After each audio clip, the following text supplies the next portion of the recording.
I never thought a simple notification sound could unravel my life. But there it was. A soft chime from Laura's phone, lying on the kitchen counter as she showered upstairs. Normally, I wouldn't have given it a second thought. We trusted each other, or at least I thought we did. But something about the way she'd been acting lately, distant, always smiling at her screen, late nights working, had gnawed at me for weeks. So I picked it up. Just for a moment, just to put my mind at ease. It was a message from Adam, the famous sculptor whose work everyone admired. I'd even praised his art myself at times, back when I was naive. But this wasn't about art. The message was brief, just a few words that shattered everything. Can't wait to see you again. Last night was incredible. I stared at the words, feeling like I'd been punched in the gut.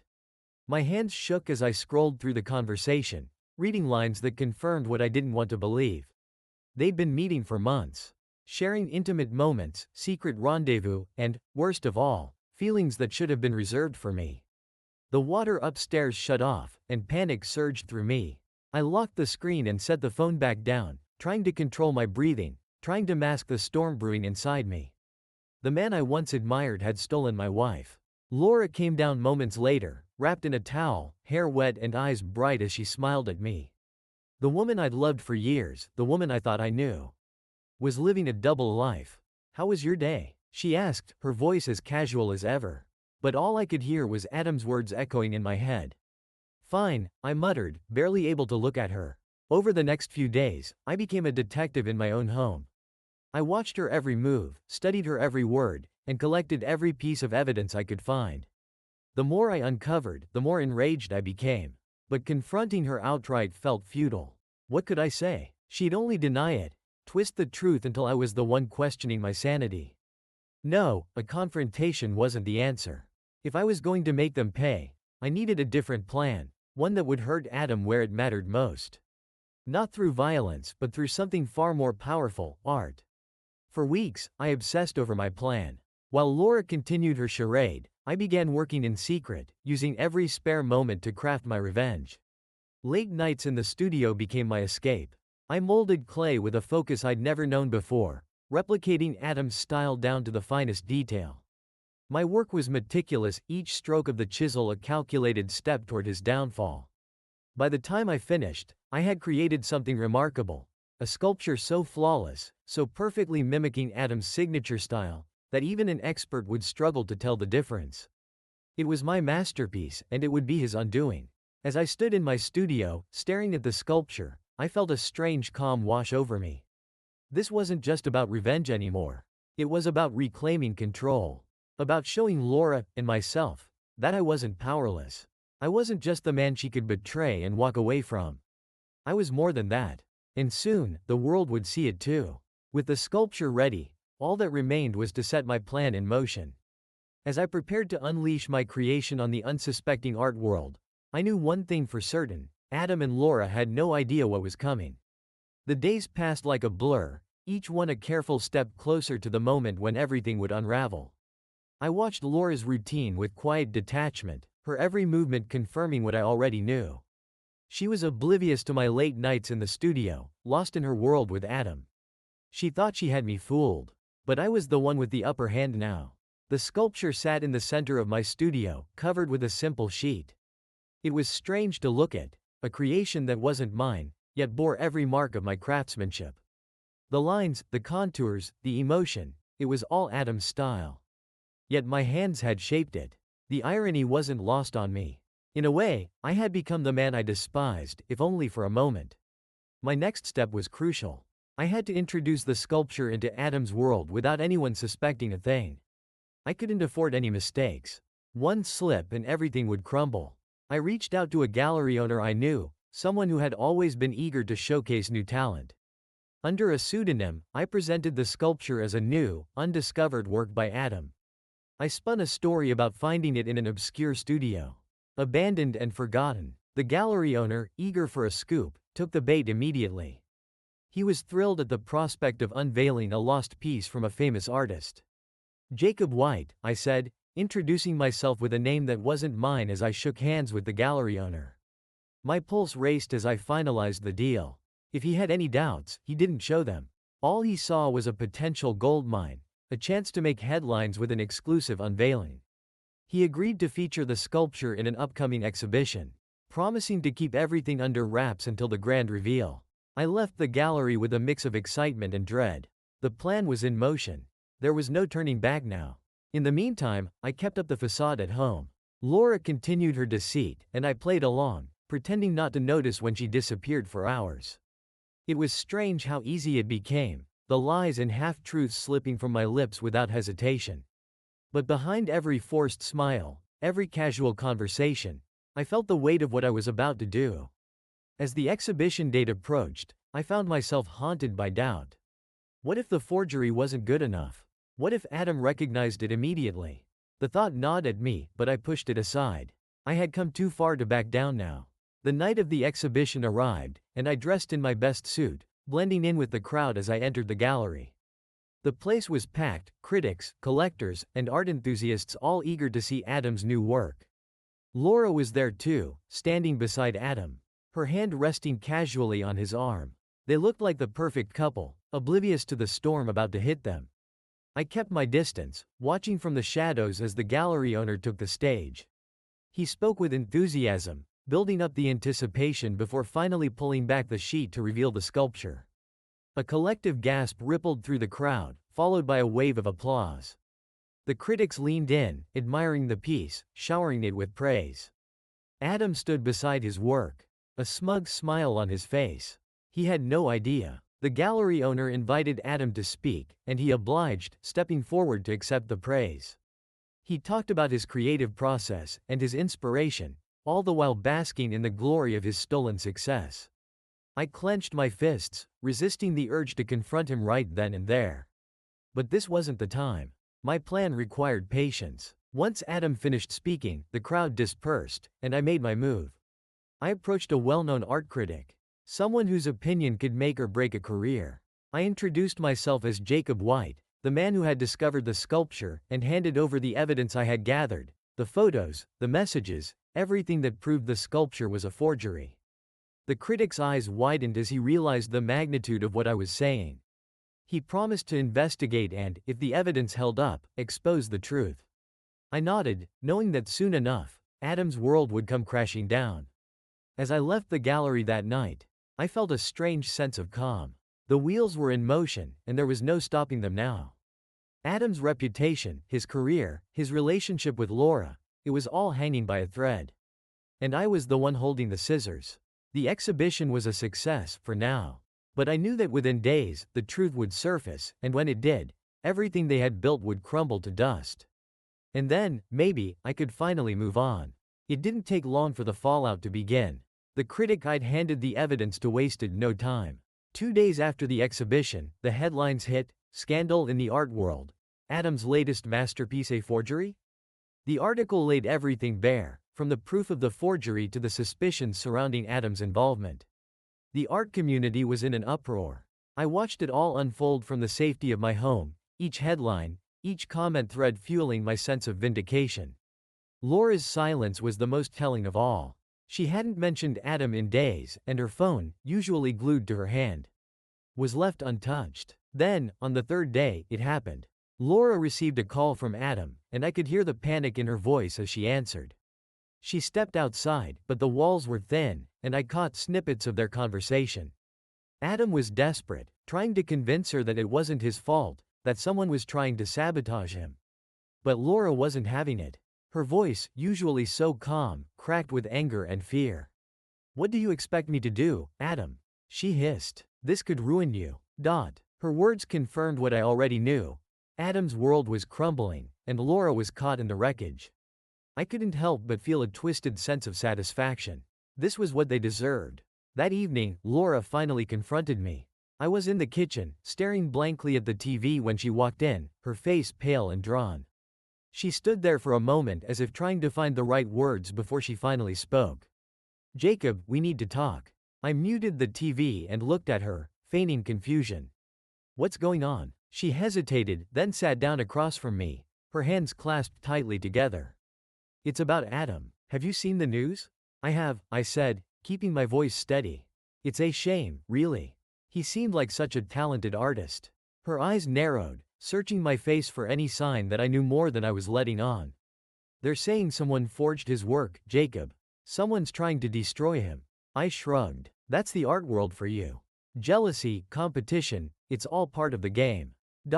Jacob, she said, her voice strained, I don't think you understand. This could ruin him. Everything he's worked for. I leaned back in my chair, folding my arms. And why should that matter to us, Laura? He's just some artist. We don't even know him that well. Her face flushed with anger. Don't play dumb, Jacob. I know you've always been jealous of him. The accusation hung in the air, sharp and cold. I held her gaze, letting the silence stretch until she finally looked away. Jealous? I said quietly. Of what, exactly? His fame? His money? Or maybe the fact that he managed to steal my wife without me even noticing? Laura's face went white. She opened her mouth to speak, but no words came out. I stood up, the chair scraping against the floor as I moved toward her. I know, Laura, I said, my voice barely above a whisper. I've known for a while now. Tears welled up in her eyes, and for a moment, I thought she might beg for forgiveness, try to salvage whatever was left of our marriage. But she didn't. Instead, she looked at me with a mix of guilt and defiance. So what now? She asked, her voice trembling. Is this it? Are we over? I stared at her, the woman I had once loved more than anything. The betrayal still stung, but the anger that had fueled my revenge was gone, replaced by a hollow emptiness. What was left between us now? Lies, deceit, and a relationship that had long since withered away. Yes, I said finally. We're over. She nodded, wiping away her tears with the back of her hand.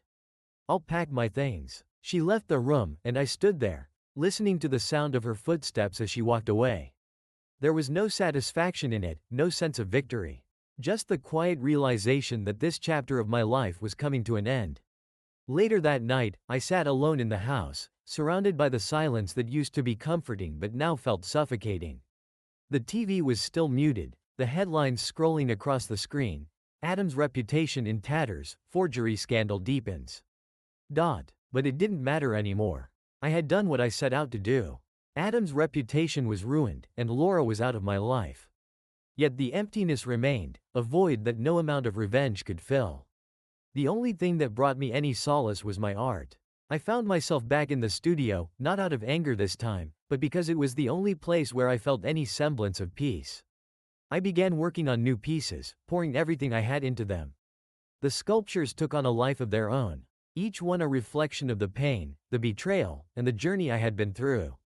As I worked, I realized that maybe, just maybe, there was something more waiting for me beyond the wreckage of my old life.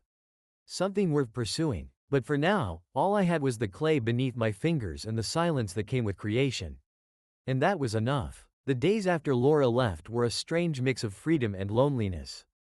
The house was quieter without her, but it was a silence that I welcomed. There were no more whispered phone calls, no more secrets lurking in the corners. Just me, my thoughts, and the work that had kept me sane throughout this entire ordeal. The art world was still buzzing with news of Adam's downfall. The scandal had spread like wildfire, and every major outlet had something to say about it. Adam had gone silent, disappearing from public view. Some speculated that he was trying to salvage what was left of his career. Others believed he had retreated in shame. Either way, his absence spoke volumes. As for Laura, she had taken her things and left without much of a scene. We hadn't spoken since that final conversation in the kitchen. There were no drawn-out goodbyes, no pleas for reconciliation. Just a clean break, the kind that felt more like a relief than a loss. I threw myself into my art, using it as a way to process everything that had happened. At first, my sculptures were dark and jagged, reflecting the turmoil I still felt inside. But as the days passed, I noticed a shift in my work. The pieces began to take on a new form, softer, more fluid, as if something inside me was beginning to heal. It was during one of these late nights in the studio that I received an unexpected phone call. The number was unfamiliar, and for a moment, I hesitated. But something compelled me to answer. Jacob, this is Mark Davis, from the Westbridge Gallery. I recognized the name immediately. Westbridge was one of the most prestigious galleries in the city, known for showcasing emerging talent alongside established artists. I had never considered my work to be worthy of such a place, especially not after everything that had happened. But here was Mark Davis, calling me directly. I've been hearing about your recent work, he continued. Word has it you're creating something quite powerful. I'd love to see it for myself. My mind raced. How had he heard about my work? Was this another twist of fate, some cruel joke the universe was playing on me? But Mark's voice was sincere. And the offer was real. I'm not sure it's ready, I said, still grappling with the idea of putting my new creations on display. They were personal, raw, and unlike anything I had done before. I understand, Mark replied, his tone patient. But from what I've heard, your pieces are exactly what people need to see right now. Art that speaks to the human experience, that captures something true. That's what the world needs after all this chaos. His words hit me hard. It wasn't just about the scandal anymore, or the revenge I had sought against Adam. This was about something bigger, something that had been growing inside me ever since I started creating again. After a long pause, I finally said, okay. Come by tomorrow. The next day, Mark Davis arrived at my studio, a small, intense man with sharp eyes who missed nothing. He walked around the space, studying each sculpture in silence. I stood off to the side, watching him, feeling strangely vulnerable. These weren't just pieces of art, they were pieces of me. Shaped by everything I had been through. When Mark finally turned to face me, there was a spark of excitement in his eyes. This is extraordinary, Jacob. Raw, emotional, honest. This is exactly what people need to see. I nodded, still processing his words. You think it's good enough? More than good enough. This is the kind of work that changes people's perceptions. It's powerful because it's real. Hearing those words felt like a validation I didn't know I needed. For so long, I had been driven by anger and pain, using art as a weapon. But now, standing in my studio with Mark's approval, I realized that my art could be something more, a way to connect, to heal, to move forward. Mark didn't waste any time.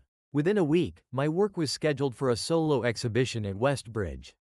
The preparations moved quickly, and soon enough, the gallery was filled with my sculptures, each one a testament to the journey I had taken. The opening night was a blur of faces, voices, and praise that felt almost surreal. Critics, collectors, and even a few old acquaintances came to see the new Jacob Black, the artist who had emerged from the shadows of a scandal, not of his own making. But the moment that stood out most wasn't the applause or the accolades. It was a quiet conversation I had with a woman who approached me toward the end of the evening. She was in her mid-40s, with kind eyes and a soft smile. She introduced herself as a therapist, someone who worked with people recovering from trauma. I just wanted to say, she began, that your work, it speaks to something deep inside. I see a lot of people struggling with pain, with betrayal, and your art captures that journey. The way it transforms from anger to acceptance, it's beautiful. I thanked her, humbled by her words. It was at that moment that I understood the true power of what I had created. This exhibition wasn't just about me. It was about everyone who had ever been broken and found a way to rebuild themselves. My sculptures were a reflection of that process, a testament to the resilience of the human spirit. As the night came to a close, I stood in the gallery, looking at my work with fresh eyes. The past few months had been a whirlwind of emotions, but now, I felt something I hadn't in a long time, peace. I realized then that art wasn't just my revenge or my escape.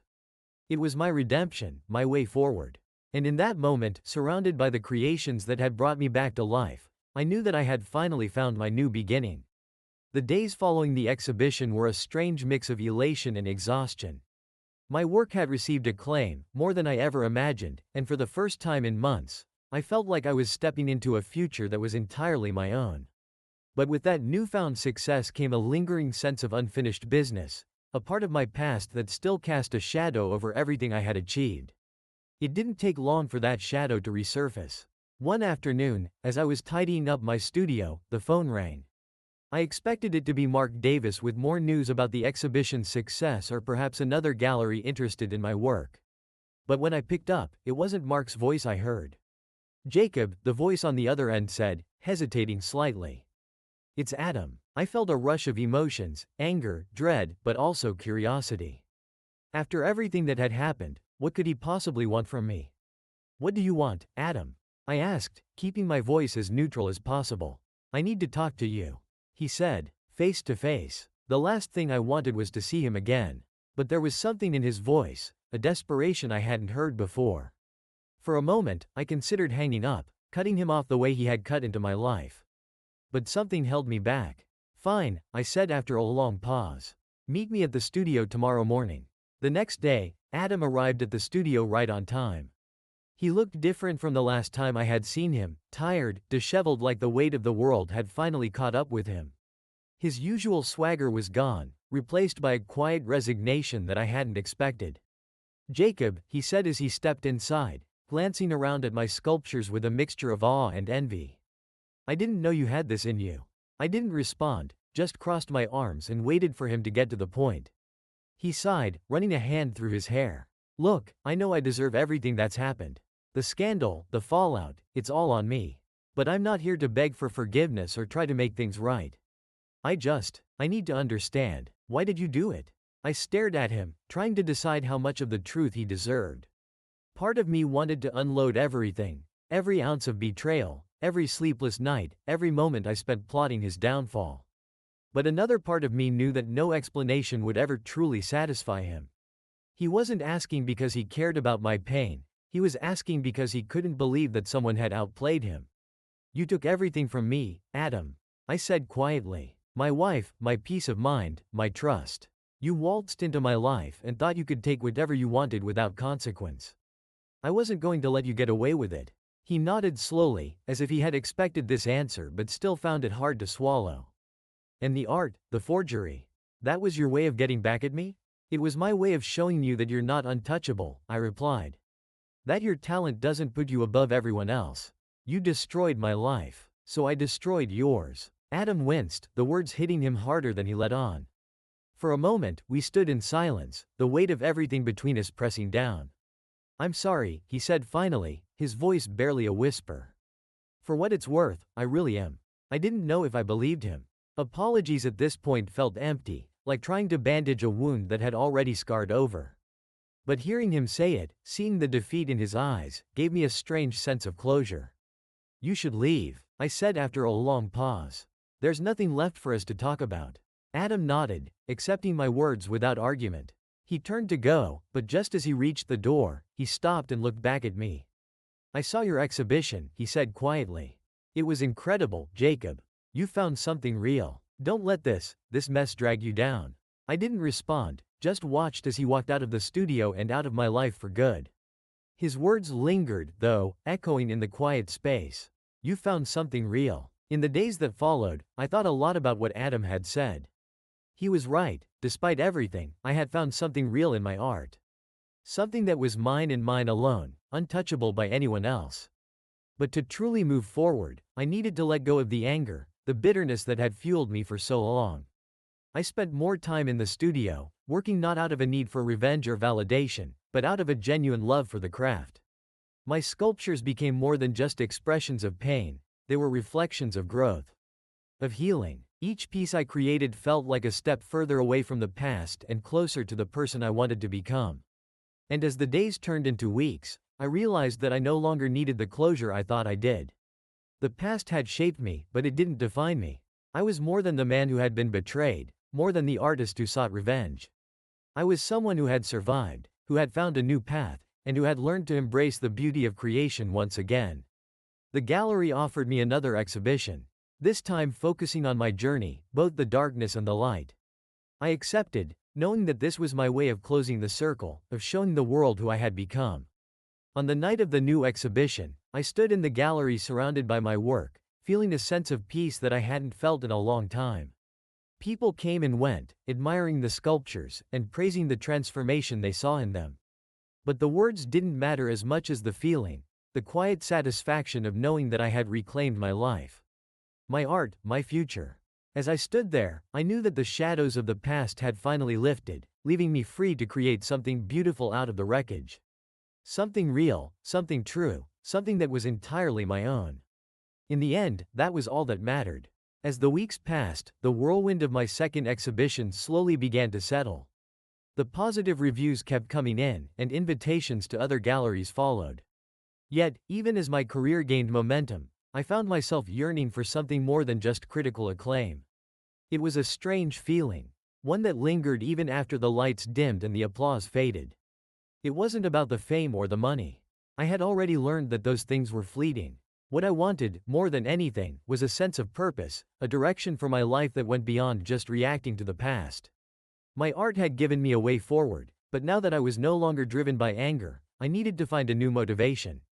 One morning, as I was sipping coffee and flipping through the latest art magazine, I came across an article about a charity that used art therapy to help people recover from trauma. The idea sparked something in me. It reminded me of the woman I'd spoken to at my exhibition, the therapist who had seen something powerful in my work. Maybe this was the next step, I thought. Maybe I could use my art to help others heal, just as it had helped me. I decided to visit one of the charity's centers in the city. The place was small, tucked away in a quiet neighborhood, but the atmosphere inside was warm and welcoming. The walls were covered in artwork created by participants, pieces that ranged from dark and haunting to bright and hopeful. It reminded me of my own journey and the way my sculptures had evolved over time. I met with the director, a woman named Susan, who had a calm, reassuring presence. She listened intently as I explained why I was there, nodding thoughtfully as I spoke about my desire to get involved. "We've been following your work, Jacob," she said after I finished. "Your story, your art, it resonates with a lot of people. I think you could make a real difference here." I felt a surge of excitement at her words. This wasn't just about creating art for myself anymore, it was about using my experiences to help others find their way out of the darkness. It felt like the missing piece I had been searching for. Susan invited me to lead a workshop for a group of people who were dealing with various forms of trauma. The idea was to guide them in expressing their emotions through sculpture, helping them channel their pain into something tangible and, hopefully, transformative. On the first day of the workshop, I stood in front of a small group of participants, feeling a mixture of nerves and anticipation. These were people who had been through their own versions of hell, loss, betrayal, heartbreak, and were looking for a way to cope. I could see the uncertainty in their eyes, the same uncertainty I had once felt when I first picked up my tools after everything fell apart. I started by sharing my own story, not in detail, but enough to let them know that I understood what they were going through. I talked about how art had saved me, and how it had given me a way to process the pain and find a new path. As I spoke, I could see their expressions soften, the walls they had built around themselves starting to crack. Then, we got to work. I handed out the materials, clay, tools, and wooden boards to serve as bases for their sculptures. I encouraged them to let go of their inhibitions, to mold the clay without worrying about perfection or technique. The goal wasn't to create a masterpiece, it was to create something honest, something that spoke to what they were feeling inside. At first, there was hesitation. Some of them fumbled with the clay, unsure of where to start. But as the minutes passed, I watched as they began to lose themselves in the process. Hands moved with increasing confidence, shaping the clay into forms that were raw and unfiltered. There were tears, yes, but also moments of quiet determination. It was a catharsis, a release of emotions that had been buried for too long. As I walked around the room, offering guidance when needed, I couldn't help but feel a deep sense of fulfillment. This was what I had been searching for, this connection, this ability to help others through my art. It wasn't about revenge or redemption anymore. It was about healing, both for myself and for those who had walked similar paths. At the end of the workshop, we gathered the sculptures together, each piece telling its own story. There was no judgment, no critique, just a shared understanding that these creations were more than just art. They were symbols of survival, of resilience. One participant, a woman named Diane, approached me as the others were packing up. She held her sculpture carefully in her hands, a small but powerful representation of a heart, cracked down the middle but still whole. "Thank you," she said softly, her voice trembling with emotion. This helped me more than I can put into words." I looked at her sculpture, then back at her, and nodded. "I understand," I replied. "Keep creating. It's a way to keep moving forward." As Diane left, I stood there for a moment, taking in the weight of what had just happened. This wasn't the end of my journey, but it felt like the beginning of something new, something meaningful. In the weeks that followed, I continued to work with the charity, leading more workshops and connecting with people who needed the healing power of art. My own work continued to evolve, but it was no longer just about my personal struggles. It had become a way to reach out, to offer hope where it was needed most. Through it all, I found that the emptiness I had once felt was slowly being replaced by a sense of purpose. The shadows of the past no longer haunted me, they had become a part of my story, but not the whole of it. I was more than the man who had been betrayed, more than the artist who sought revenge. I was someone who had found a way to turn pain into something beautiful. And in doing so, had discovered a new reason to keep creating. As I stood in my studio one evening, looking out at the city skyline, I realized that this was the life I wanted. A life defined not by the wounds of the past, but by the art of healing. And for the first time in a long time, I felt truly at peace with the path I had chosen. The circle was complete. The seasons began to change, and with them, so did I. The chill of winter melted into the warmth of spring, and it felt symbolic, like a new chapter was unfolding. Not just in the world around me, but within myself. My life had taken on a rhythm again, one that wasn't dictated by revenge or the remnants of betrayal, but by a genuine passion for creation and connection. The workshops at the charity became a regular part of my routine, and with each session, I found myself more invested in the lives of the people who came through the doors. Some returned week after week, their sculptures evolving along with their healing.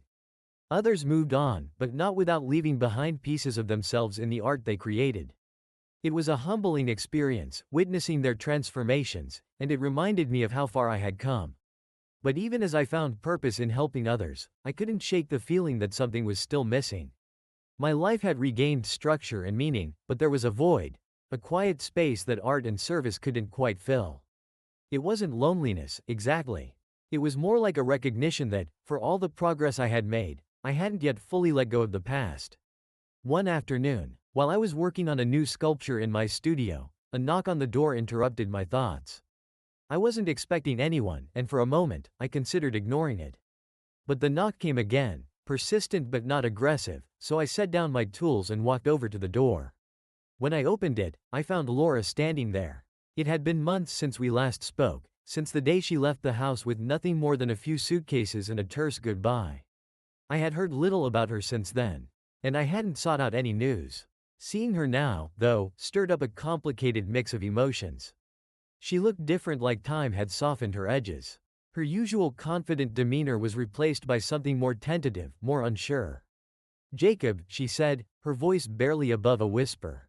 "Can we talk?" I stood there for a moment, taking her in, feeling the weight of everything that had happened between us.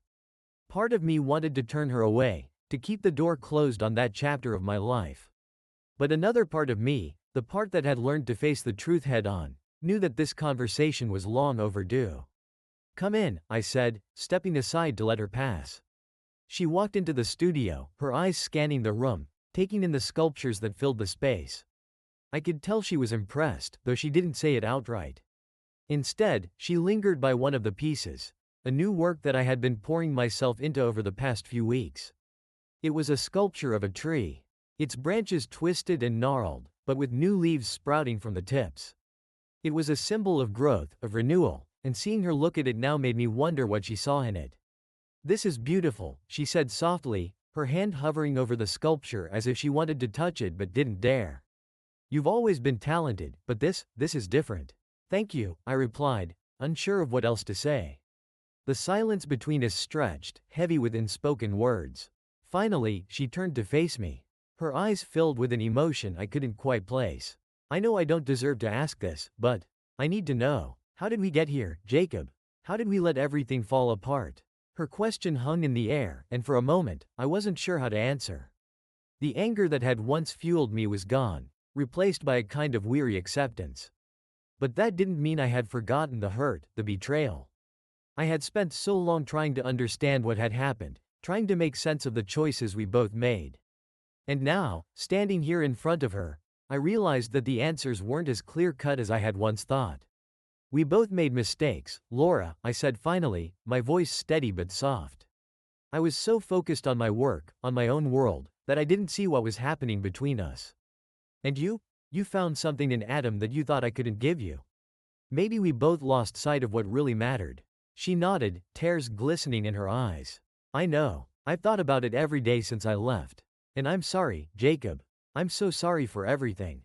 Her apology, sincere as it was, didn't erase the past. But it did bring a sense of closure that I hadn't realized I needed. I had moved on in so many ways, But hearing her acknowledge her role in our downfall allowed me to finally release the last remnants of resentment that had clung to me. "I forgive you," I said, surprising even myself with the words. And I meant it. The weight that had been pressing on my chest for so long began to lift, leaving me feeling lighter than I had in years. Laura smiled through her tears, a small, sad smile that spoke of regret and relief. "I'm glad," she whispered. "I didn't come here expecting forgiveness. I needed to say it." We stood there in silence for a moment, both of us processing what had just been said. There was no going back, no undoing what had been done, but that was okay. We were both different people now, shaped by the choices we had made and the paths we had taken. And in that difference, there was a kind of peace. "I've been thinking about moving out of the city," Laura said after a while, breaking the silence. "Starting fresh somewhere new. I don't know where yet, but I think it's time." I nodded, understanding completely. "That sounds like a good idea. A new beginning." She smiled again, this time a bit brighter, and for the first time in a long time, it felt like we were on the same page. Not as husband and wife, but as two people who had shared a life and were now ready to move on in their own ways. As she turned to leave, she paused at the door, glancing back at me. "I'm glad you found your art again, Jacob. It's where you belong." "Thank you," I replied, feeling a warmth in my chest that hadn't been there before. "And I hope you find what you're looking for." With a final nod, she stepped outside, and the door closed softly behind her.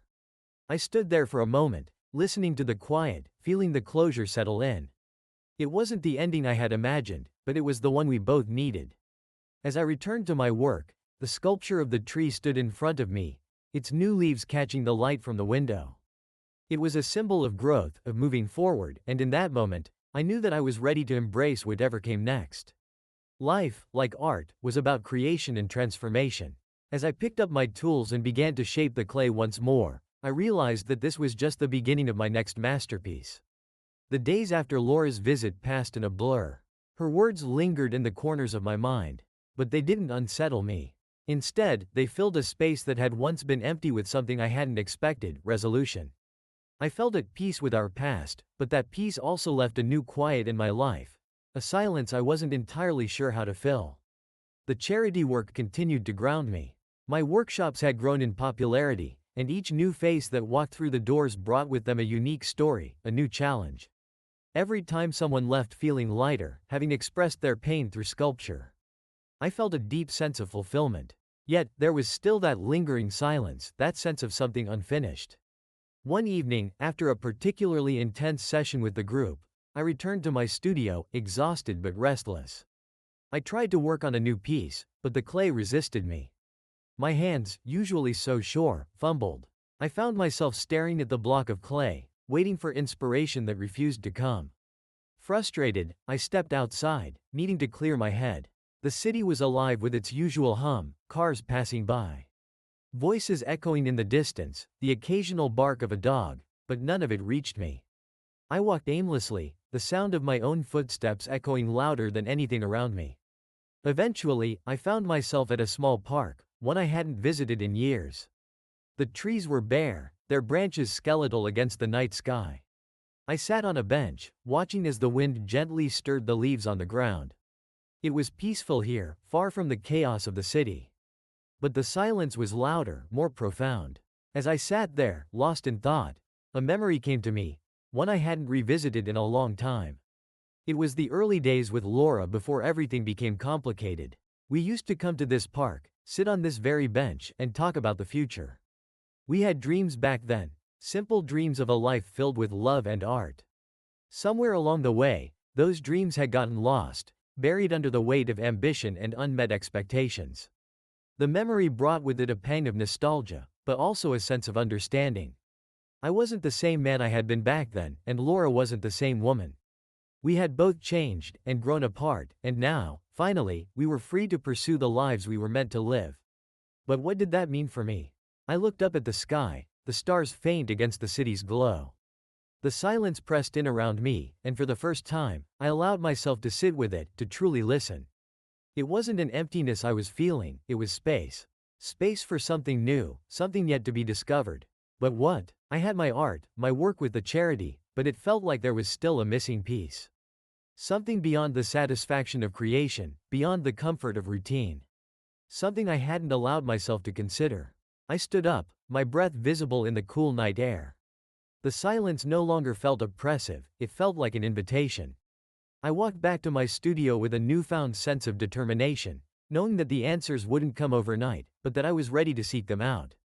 The next day, I made a decision. I needed to step away from the familiar, from the city that had been both my sanctuary and my prison. I needed to find a new perspective, a new way of seeing the world and myself in it. I packed a small bag, took care of a few loose ends, and set out on a road trip with no destination in mind. I drove for hours, letting the miles fall away behind me until the cityscape gave way to open fields and winding roads. It was freeing, this sense of movement, of not being tied to any particular place. I stopped at small towns, explored quiet trails, and let myself get lost in the unfamiliar. With each new experience, the silence within me shifted, becoming less about what was missing and more about what was possible. I started to see the world through fresh eyes, noticing details I had long overlooked, the way the light played on the surface of a lake, the texture of weathered wood on an old barn, the soft colors of a sunrise that felt like a promise. And in that stillness, in that space, I began to understand that the missing piece wasn't something external. It wasn't another person, a specific place, or even a particular kind of success. It was a deeper connection to myself, a way of being that embraced both the shadows and the light, the past and the future. On one of my stops, I found a small gallery in a quiet town nestled in the hills. The owner, an older man with a kind face, welcomed me in and showed me around. The art on the walls was simple but evocative, each piece telling a story of its own. We struck up a conversation, and I found myself talking about my journey, both literal and metaphorical. He listened, nodding thoughtfully, and then said something that stuck with me. Art isn't just about what you create, he said, it's about how you live. Every moment, every choice is a brushstroke on the canvas of your life. Sometimes, we forget that. His words resonated with me, and as I left the gallery, I knew that my journey wasn't just about finding new inspiration for my work. It was about finding a new way of living, one that honored the silence and the space, one that allowed me to create not just with my hands, but with my heart. I returned to the city after a few weeks, feeling refreshed and ready to face whatever came next. The studio was waiting for me, but it didn't feel as confining as it once had. It felt like a blank canvas, full of possibilities.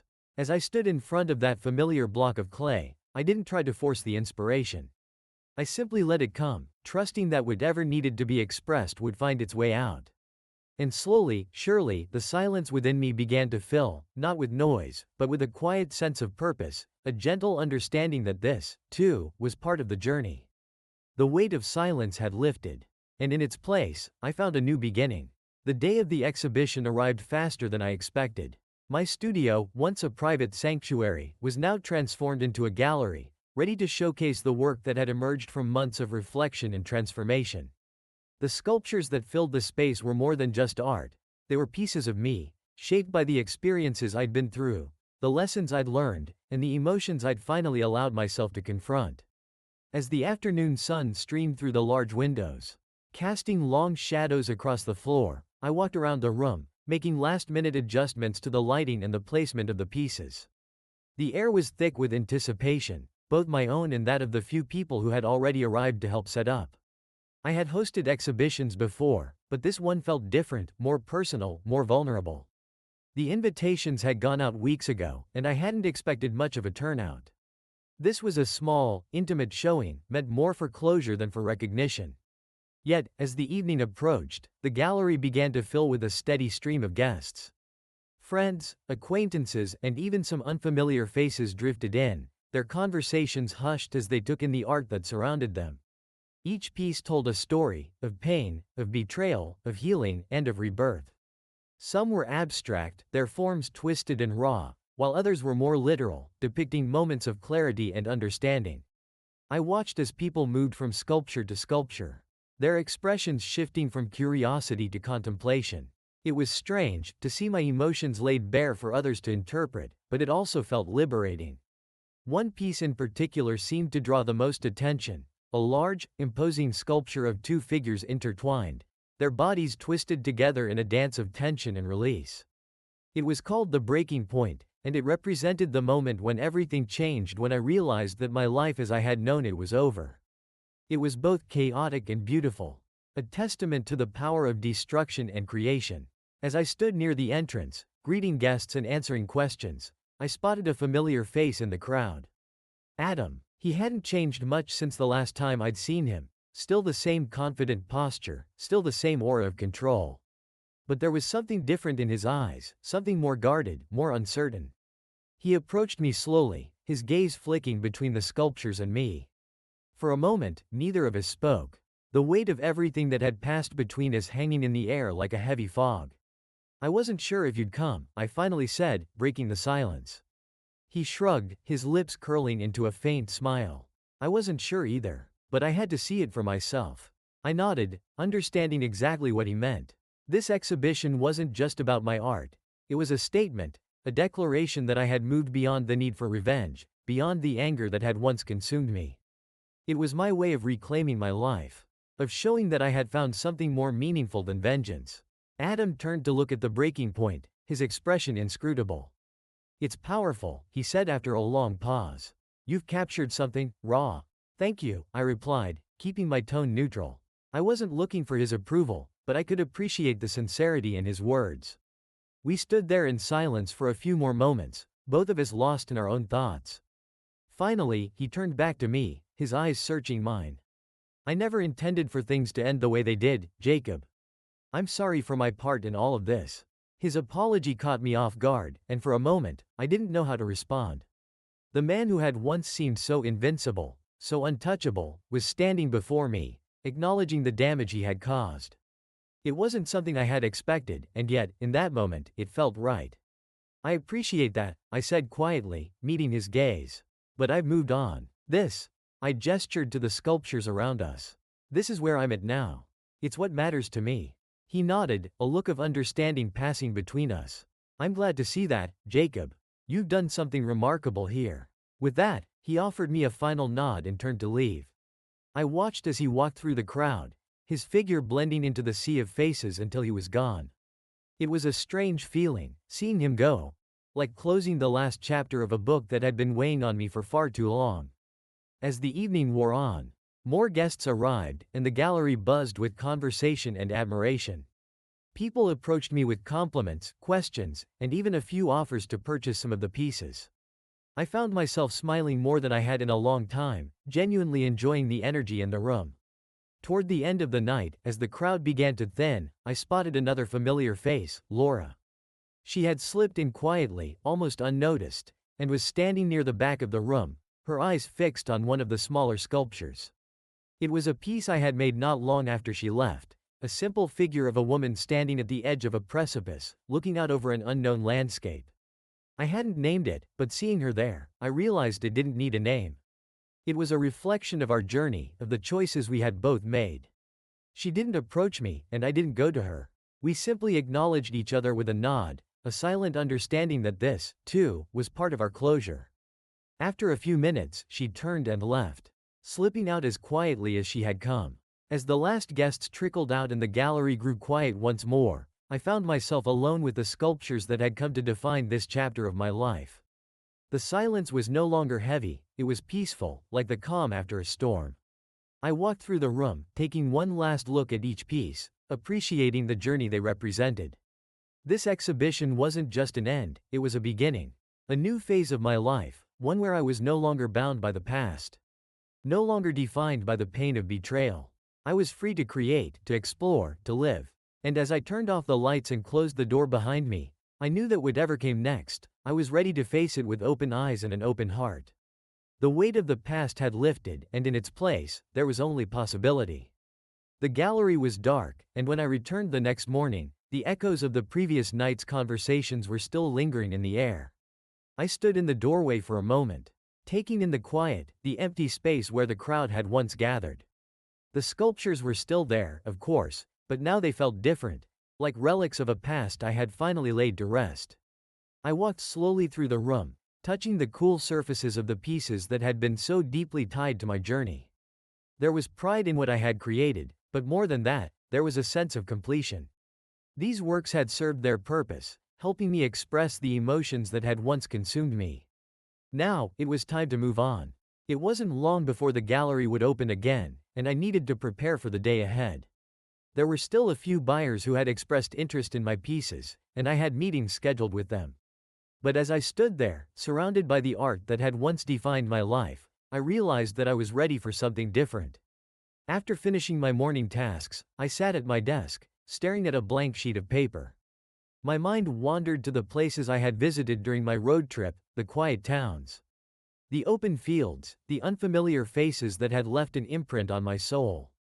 Those experiences had awakened something in me, something beyond the confines of my studio. I had spent so much time immersed in my own world, using art as a way to navigate my emotions and experiences. But now, I felt a pull to go beyond that, to engage with the world in a new way. The charity work had been fulfilling, but it had also shown me that there was so much more I could do. The idea of teaching had always been in the back of my mind. But I had never taken it seriously, until now. The workshops I'd led for the charity had sparked something in me. A desire to share what I had learned, to help others find their own voices through art. And as I sat there, I realized that this was the next step in my journey. I spent the next few weeks planning, reaching out to contacts, and exploring possibilities. The idea of starting my own art school began to take shape, a place where people from all walks of life could come to learn, create, and heal. It wouldn't be about perfection or prestige. It would be about expression, about finding meaning in the process of creation. The idea energized me in a way I hadn't felt in years. I began drafting a curriculum, envisioning a space that was open, welcoming, and full of possibilities. The excitement of building something new, something that could impact others in a meaningful way, filled me with a sense of purpose. As the weeks passed, I found myself immersed in the details of the project. Working late into the night as ideas flowed onto the page. The gallery continued to run smoothly, but my focus had shifted. My sculptures had been a way to process my past, but now I was looking toward the future. One evening, as I sat in my studio sketching out plans for the school, I received a call from an old friend, Michael, a fellow artist I hadn't spoken to in years. He had heard about the exhibition and wanted to reconnect. We talked for hours, reminiscing about the old days, and I found myself sharing my vision for the art school. To my surprise, Michael was enthusiastic about the idea and offered his help. He had connections in the art world and experience running workshops, and he was eager to be a part of the project. His support gave me the confidence to push forward, and soon, we were working together to bring the vision to life. The process wasn't without its challenges. Securing a space, gathering materials, and finding funding all took time and effort.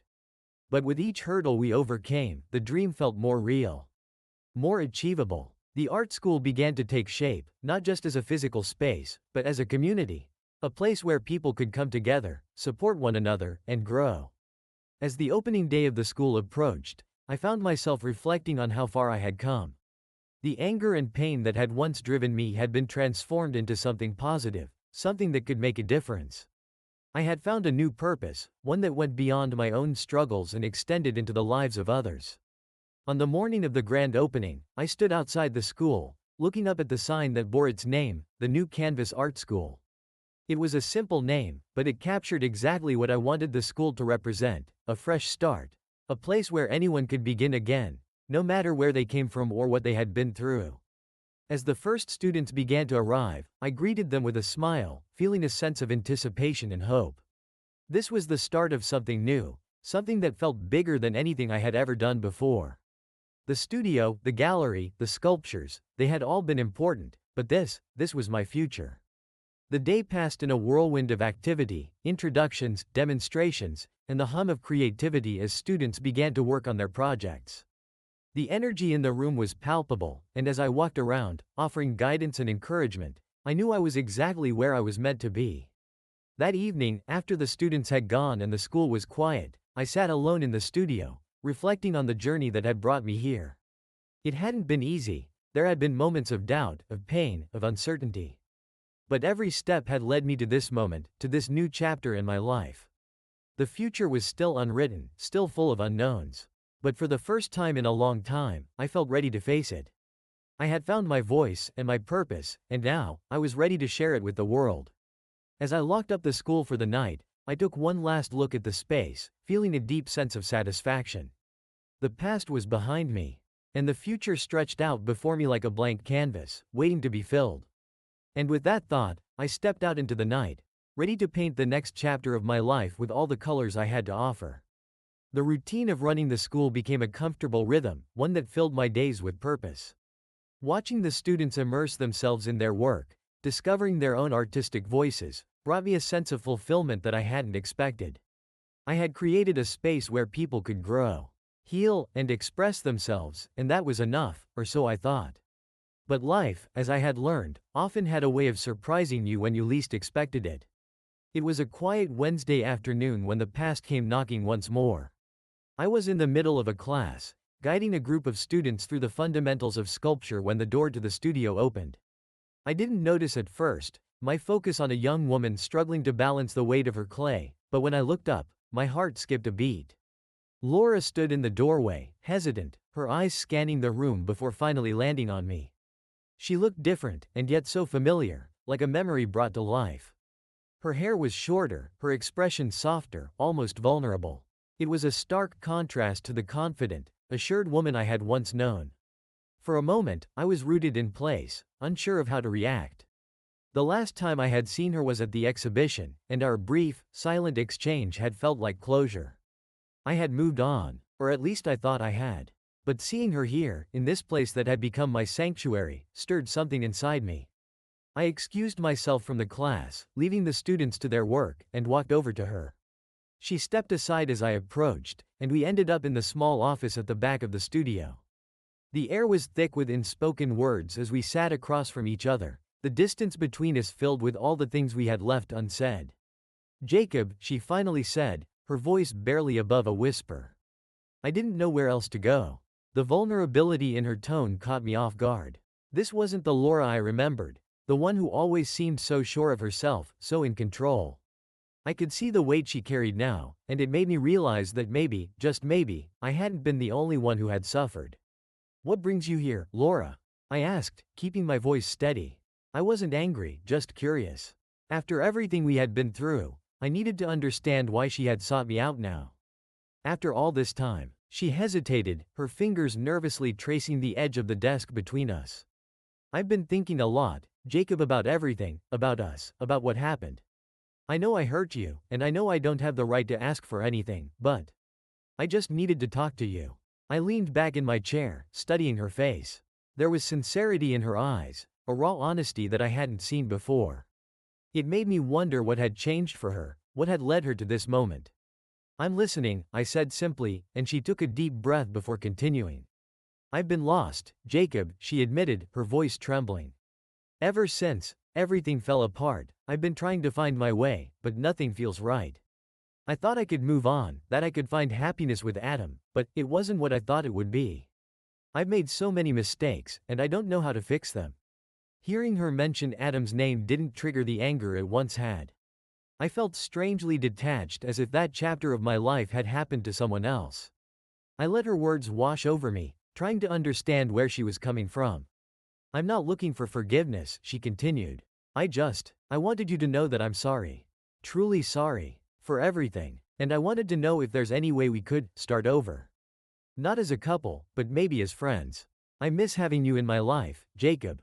Her words hung in the air, heavy with meaning. The Laura I had known had never been this open, this vulnerable. It was clear that she had been through her own journey. And part of me admired her courage for coming here, for facing me after everything that had happened.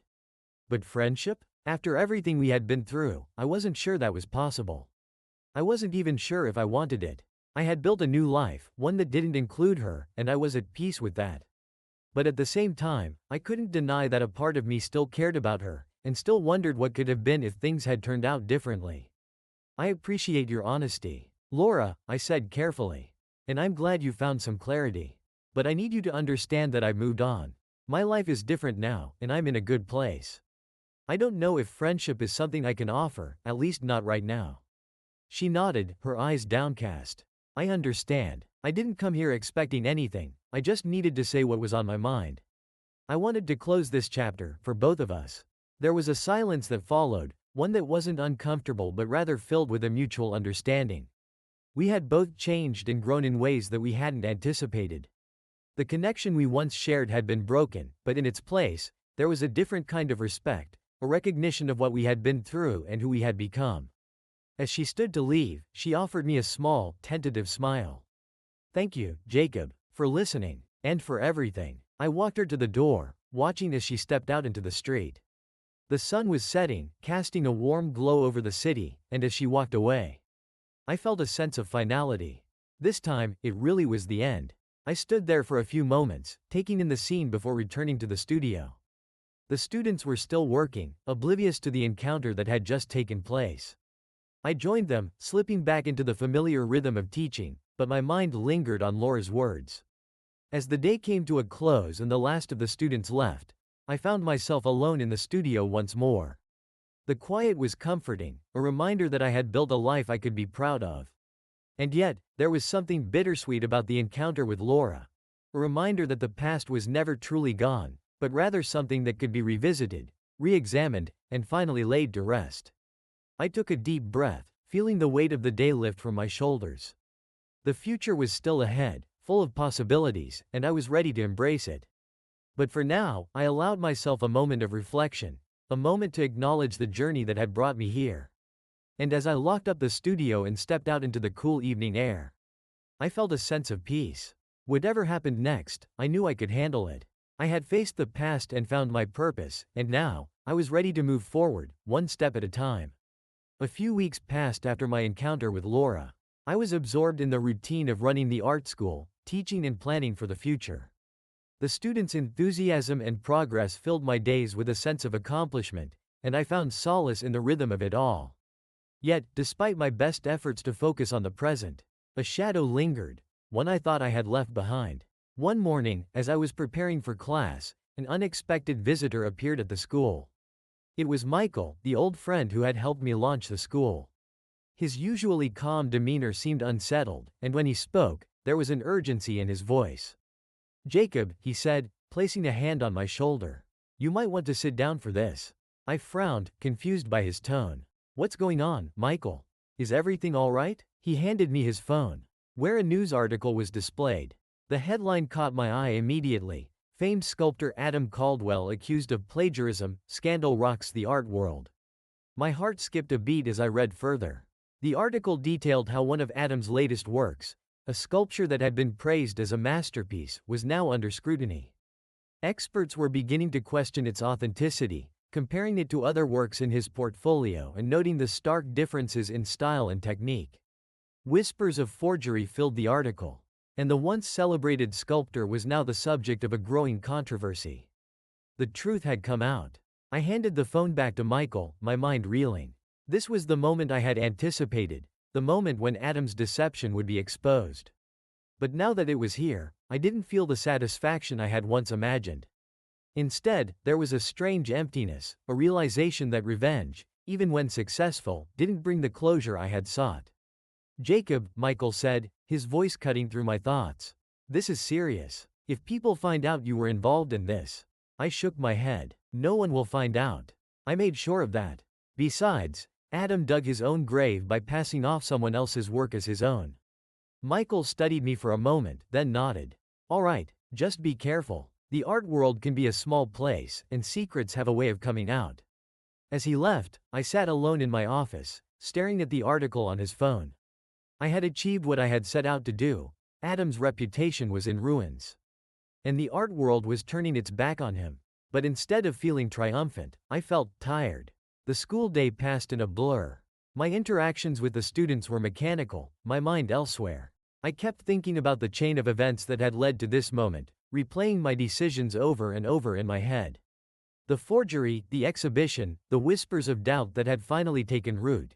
It had all been a calculated plan, and now it had come to fruition. But what had it really accomplished? Later that evening, after the last student had left and the school was quiet, I found myself wandering the empty halls, lost in thought. The dim light cast long shadows across the floor, and my footsteps echoed in the silence. I ended up in the studio where I had created the forged sculpture, where I had poured all my anger and bitterness into a single act of revenge. The room felt different now. The energy that had once driven me was gone, replaced by a hollow sense of finality. The sculpture itself was gone. Sold, and displayed in Adam's name, now a symbol of his downfall. But as I stood there, I realized that I no longer cared about what happened to Adam. His fate was no longer tied to mine. The door to the studio creaked open, and I turned to see a familiar figure standing in the doorway. It was Laura. Her presence, unexpected as it was, didn't fill me with the same tension it once had. Instead, I felt a calmness, as if her arrival was just another piece of the puzzle falling into place. She stepped inside, her eyes scanning the room before finally settling on me. "Jacob," she said softly, "I heard about Adam. I wanted to talk to you." I nodded, gesturing for her to sit. She hesitated for a moment, then crossed the room and took a seat on one of the stools. There was a silence between us, one that felt different from our previous encounters, less charged, more reflective. "I'm not here to defend him," Laura said after a moment. "I know what he did was wrong. And I know you had a hand in this. Whether you admit it or not. But I need to understand why." I met her gaze, searching for the right words. "I did what I did because I needed to take control of my life again. After everything that happened, I felt powerless. The art, the forgery, it was my way of reclaiming that power.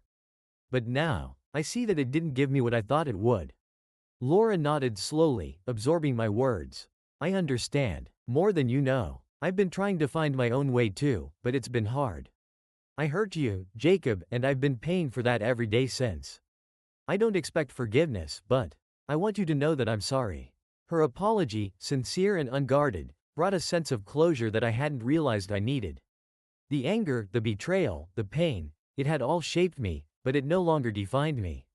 I had moved beyond it, and now, so had she. "Thank you, Laura," I said quietly. "I appreciate that, and for what it's worth, I'm sorry too. Sorry for how things ended, for everything we went through." We sat in silence for a while longer, both of us lost in our own thoughts. It felt like the final chapter of a story that had taken years to unfold, one that we were both ready to close. Eventually, Laura stood up, her expression lighter than when she had arrived. "I should go," she said, her voice soft. "But I'm glad we talked." I nodded, walking her to the door. As she stepped outside, she turned to me one last time. "Take care of yourself, Jacob. I hope you find peace." "You too, Laura," I replied. "Take care." And with that, she was gone, disappearing into the night. I stood there for a long time, watching the city lights flicker in the distance. The weight of the past had finally lifted, leaving me with a sense of clarity I hadn't felt in years. The revenge, the anger, the pain, it was all behind me now. What lay ahead was a future that I could shape however I wanted, free from the shadows of the past. As I locked up the school and headed home, I felt a strange mix of emotions, relief, closure, and a quiet sense of optimism. The road that had brought me here had been long and winding, full of twists and turns I hadn't expected. But now, for the first time in a long time, I was ready to embrace whatever came next. As I walked through the streets of the city, the cool night air wrapping around me, I knew one thing for certain: I was finally free. The weeks that followed my final conversation with Laura were quiet, almost serene. The scandal surrounding Adam continued to ripple through the art world, but I distanced myself from it, letting the drama unfold without my involvement. My focus was on the school, on the students, and on the future that I had begun to build for myself. But despite the calm, I couldn't shake the feeling that something was still unfinished. My life had changed so much in the past year, yet I felt a subtle restlessness, a sense that there was more I needed to do. I had found peace in my work, but there was a part of me that still longed for something deeper.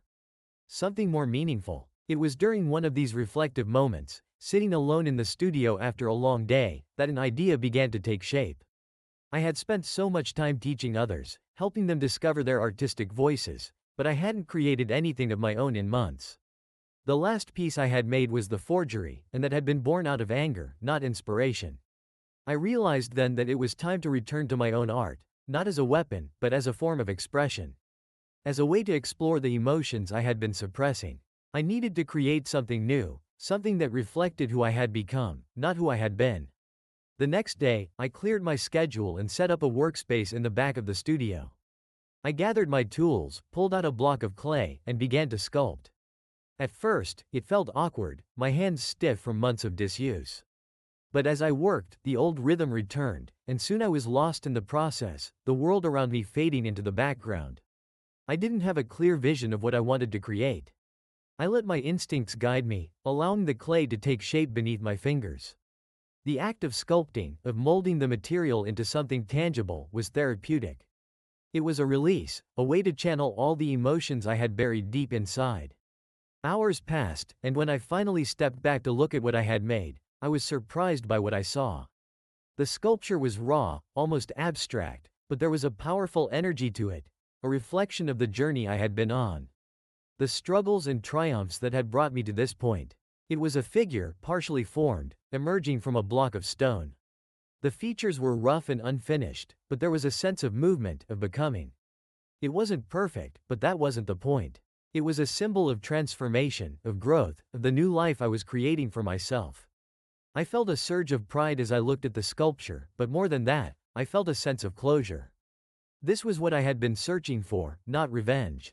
Not validation, but the ability to create something meaningful, something that was entirely my own. In the days that followed, I continued to work on the piece, refining it, and adding details, but always keeping that initial rawness intact.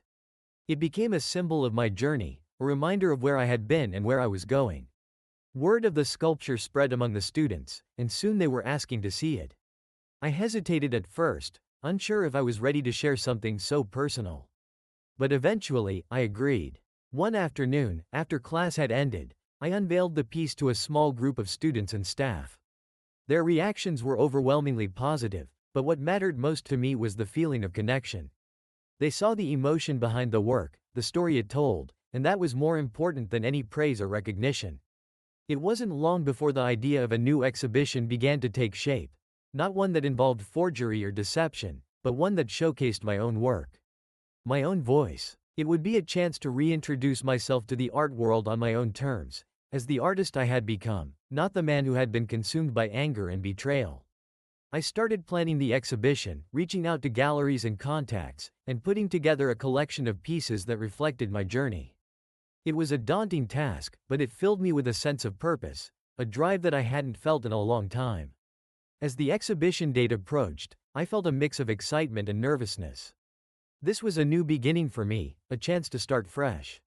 But it also meant opening myself up to judgment, to criticism. The old fears crept in.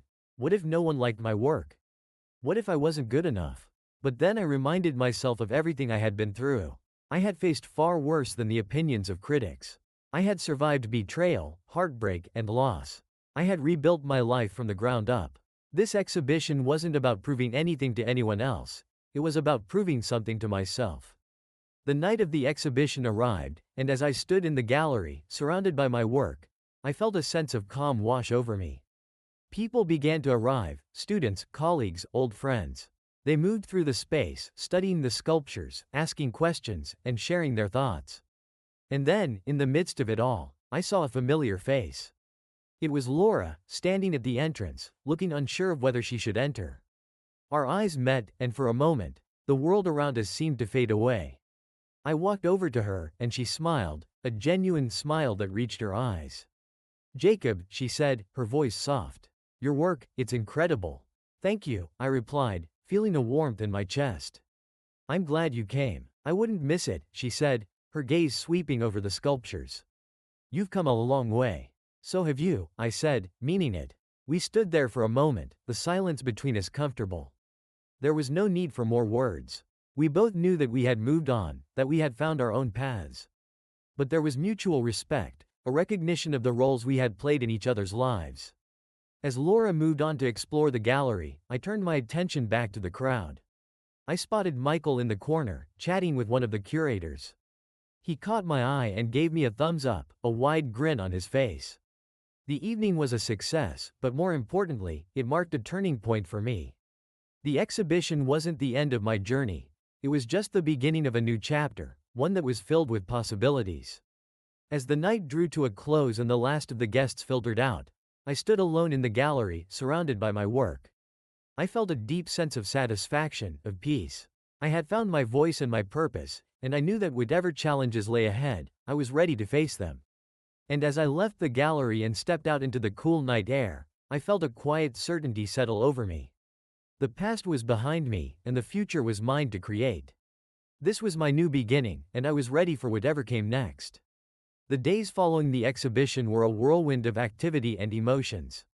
The feedback had been overwhelmingly positive. Critics praised the raw, authentic nature of my work, while students and colleagues expressed their admiration and support. For the first time in years, I felt truly seen, not as Jacob, the betrayed husband, or Jacob, the man behind the scandal, but as Jacob, the artist. Yet, amidst the success, there was a quiet undercurrent of introspection. I found myself reflecting on the journey that had led me to this point, the choices I had made, the paths I had taken, and the relationships I had forged and fractured along the way. One evening, a few weeks after the exhibition, I found myself back in the studio. The space was empty, the walls bare now that my sculptures had been displayed to the world. I sat at my workbench, running my fingers over the cool surface, feeling a sense of calm that had eluded me for so long. My thoughts drifted back to Adam. Despite everything that had happened, I couldn't ignore the fact that his downfall had played a pivotal role in my own rebirth. It was ironic, really. His deception had been the catalyst for my rediscovery of art, and yet, it had also destroyed him. I hadn't heard much about Adam since the scandal broke. The art world had moved on, as it always did, and new stories had taken center stage. But I couldn't help but wonder what had become of him. Had he found a way to rebuild his life, or was he still trapped in the shadow of his own lies? The questions lingered in my mind, and one day, I decided to seek out the answers. I wasn't sure what I was hoping to find, closure, perhaps, or maybe just a sense of finality. Whatever it was, I knew I couldn't move forward completely until I had confronted the past one last time. I reached out to a few contacts, asking discreetly about Adam's whereabouts. It didn't take long for me to get a lead. He had retreated to a small town upstate, far from the glitz and glamour of the art scene, where he was rumored to be living in relative obscurity. On a crisp autumn morning, I got in my car and drove to the town. The drive was peaceful, the landscape a patchwork of reds, oranges, and yellows as the leaves turned with the season. There was something cathartic about the journey, as if the changing scenery mirrored the transformation I had undergone. When I arrived at the town, I found it quiet and unassuming, a stark contrast to the bustling city I had left behind. I asked around, eventually finding Adam's address, a modest house on the outskirts of town, surrounded by trees and set back from the road. I stood at the edge of the driveway for a long time, staring at the house. Part of me wondered if I should just turn around and leave, let the past remain where it was. But another part of me knew that this was something I needed to do, not for Adam, but for myself. I walked up to the front door and knocked. The sound echoed in the stillness, and for a moment, I wasn't sure if anyone was home. But then the door creaked open, and there he was. Adam looked different from the last time I had seen him. The once confident sculptor who had commanded the attention of the art world was now a shadow of his former self. His hair was grayer, his face lined with age and worry. But there was still a glimmer of recognition in his eyes as he looked at me. "Jacob," he said, his voice low and weary. "I wasn't expecting you." "I know," I replied, unsure of what to say next. "I wasn't sure I'd come." He nodded, stepping aside to let me in. The interior of the house was sparse, almost Spartan, with none of the luxury or grandeur that had once defined Adam's life. It was clear that he had distanced himself from the world he used to inhabit, seeking solitude in this quiet corner of the world. We sat down in the small living room, the silence between us heavy with unspoken words. Finally, Adam broke the silence. "I suppose you came here to gloat," he said, though there was no malice in his tone. "To see what's become of me after everything." I shook my head. "No, Adam, that's not why I'm here. I came because I needed to see you. To understand what happened." He let out a bitter laugh. "What happened? You mean after you destroyed my career?" I flinched at his words, but I didn't deny them. "Yes, after that." Adam sighed, leaning back in his chair. "I lost everything, Jacob. My reputation, my career, my friends. No one wanted to be associated with me after the scandal. I thought I could weather the storm and rebuild somehow, but it wasn't possible. So I left, came here, and now, well, now I just exist." His words hung in the air, and I felt a pang of guilt. Despite everything he had done, despite the betrayal, it was hard to see someone so utterly broken. I never wanted to destroy you, Adam, I said quietly. I was angry, yes, and hurt. But what happened, it wasn't about you. It was about me, trying to find a way to take control of my life again. He looked at me, his expression unreadable. And did you find control? I did, I admitted. But it wasn't because of what happened to you. It was because I found my way back to my art. That's what saved me. Adam nodded slowly, his gaze distant. I used to think art could save me too. But I was wrong. It's a cruel mistress, Jacob. It demands everything from you, and when you falter, it takes it all away. There was a long silence between us, and I realized that there was nothing more to say. We were two men who had been shaped by our choices, by our mistakes, and by the art that had once defined us. But our paths had diverged, and now, all that was left was the understanding that we had both paid a price. I stood up to leave, and Adam rose as well. As I reached the door, I turned back to him. For what it's worth, Adam, I hope you find peace. He smiled faintly, a shadow of his old self. You too, Jacob. I walked out of the house and into the crisp autumn air, feeling a weight lift from my shoulders. The visit hadn't brought closure in the way I had expected, but it had brought a sense of finality. I had faced the past, confronted the man who had played such a pivotal role in my life, and now I could move forward, unburdened by the shadows that had once haunted me. As I drove back to the city, the landscape rolling by, I felt a quiet sense of resolution. The journey that had begun with betrayal and anger had finally come full circle. I was no longer the man defined by what had been done to me.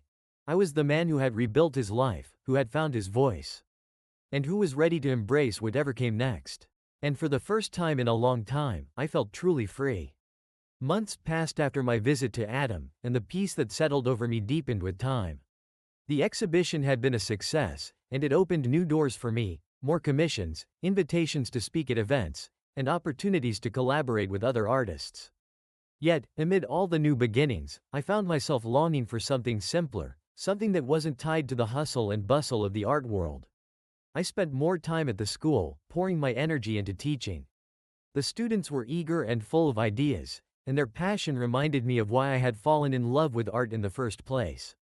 It wasn't about fame or recognition, it was about creation, about expression, about finding and sharing meaning through the work we do. One afternoon, after class had ended and the students had trickled out of the studio, I found myself lingering, cleaning brushes and straightening canvases. The studio was quiet, the air thick with the scent of turpentine and fresh paint. It was a place of solitude and reflection, but also of potential, endless potential. As I moved through the space, I noticed a figure standing in the doorway. It was Michael, his familiar grin lighting up his face as he leaned against the frame. "Got a minute?" he asked, his tone casual, but with an edge of excitement that I had come to recognize. "Always," I replied, setting down the brushes and giving him my full attention. Michael stepped into the studio, glancing around appreciatively. "You've done good work here, Jacob. The students adore you, and they're producing some incredible pieces. It's impressive." "Thanks, Michael," I said, appreciating his words. He had always been supportive, and his belief in me had been a lifeline during the darkest times. He hesitated for a moment, then reached into his jacket pocket and pulled out a folded piece of paper. "I've been thinking about this for a while now, and I wanted to run it by you before making any decisions." Curious, I took the paper from him and unfolded it. It was a proposal, an opportunity to expand the school, to open another location in a different city. The idea was ambitious, but it was clear that Michael had thought it through. He had outlined potential locations, funding sources, and even a list of possible staff members. "This is impressive," I said, scanning the details. "You've really put a lot into this." He nodded, his expression earnest. "I believe in what we're doing here, Jacob, and I think we can do more, reach more people, make a bigger impact. But I can't do it without you." I looked at him, feeling the weight of his words. It was an incredible opportunity, but it was also a huge commitment. Expanding the school would mean more responsibilities, more time away from my own work, and a different kind of life than I had imagined for myself. Yet, as I stood there, contemplating the possibilities, I felt a familiar spark of excitement. This was a chance to build something meaningful, something that went beyond just me and my art. It was a chance to create a legacy, to give back in a way that mattered. "I'm in," I said, the decision settling comfortably in my chest. Let's do it. Michael's grin widened, and he clapped me on the shoulder. I knew you would be. This is going to be big, Jacob. Bigger than either of us imagined. Over the next few weeks, we worked tirelessly to bring the plan to life. There were meetings with investors, scouting trips to potential locations, and endless discussions about curriculum and logistics. It was exhausting, but it was also invigorating. Every day, I felt more alive and more connected to my purpose. As the plans for the new school took shape, I found myself thinking less about the past and more about the future. The bitterness and pain that had once consumed me had faded, replaced by a quiet contentment. I had found my way back to art, to teaching, and to a life that felt authentic and fulfilling. One evening, as I was locking up the studio, I paused to look out the window. The city was bathed in the soft glow of twilight, and the hum of life carried on outside, people heading home, meeting friends, living their lives. For the first time in a long time, I felt like I was part of that world again, not just an observer. I thought about Laura and wondered where she was, and what she was doing. We hadn't spoken since the night of the exhibition, and I hadn't tried to reach out. There was no need. We had both moved on and found our own paths. And that was enough. As I turned to leave, I caught sight of one of the sculptures I had made, the one that had been the centerpiece of the exhibition. It stood in the corner of the studio, a silent reminder of the journey I had been on. I walked over to it, running my fingers along the rough surface, feeling the texture of the clay beneath my skin. This sculpture, like my life, had been shaped by pain and struggle, but it had also been refined by growth and transformation. It was a symbol of resilience, of the ability to rebuild, to find beauty in the broken places. And as I stood there, I realized that this wasn't the end of the story. There were still chapters to be written, still art to be made, still lives to touch. The future was wide open, and I was ready to embrace it. With a final glance at the sculpture, I turned off the lights and stepped out into the night. The cool air filled my lungs, and I walked with a sense of purpose, of direction. I didn't know exactly what the future held, but I knew one thing for certain. Whatever came next, I was ready. This was my life, my story, and I was determined to make it a masterpiece.